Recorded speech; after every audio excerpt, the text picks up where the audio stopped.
Septimio Severo asusta a sus soldados simples y silenciosos. A community member asked, how do I really know that I'm pronouncing my S in Spanish correctly?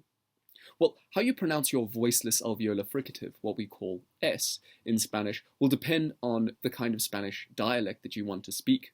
For example, in most Hispanic American countries, Argentina, Bolivia, Mexico, the S is sharp and clear in almost all positions. For example, a Mexican would say, somos mexicanos, or Septimio Severo asusta a sus soldados simples y silenciosos. My apologies for my intonation to any Mexicans listening. However, in Spain, outside of Andalusia, people will pronounce this slightly differently, and you may have noticed this already if you're accustomed to listening to a lot of Spanish content. Peninsular Spanish is something we call the retracted S.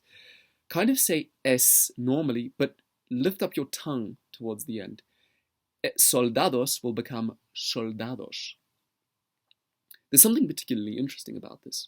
Medieval Spanish, or medieval Castilian, had a variety of S sounds, and many theorized that this retracted S sound, which was one of them, is a holdover from the way the ancient Romans would have spoken. For example, a Roman might have said Septimio Severus, while modern-day Spaniards would say Septimio Severo. You can see the phonetic similarity there. Overall, this is an interesting commentary on how conservative Spanish and Portuguese tend to be. You see, Hispania, the Iberian Peninsula, was Latinized quite early on in the expansion of the Roman Empire, then the Roman Republic, and so it tends to conserve phonological and grammatical as well as lexical features that weren't passed on in the rest of the empire. I hope this helps, and next time you hear Spanish, try identify where the speaker comes from based on their S. Oh, hello there. I didn't notice you.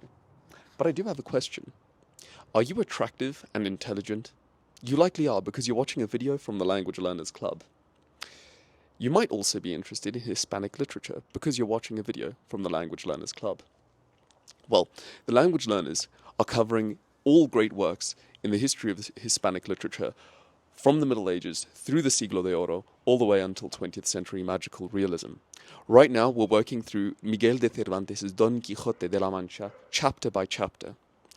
If you're a language teacher or a student who loves languages, I'd love to have you join our club and participate in this project.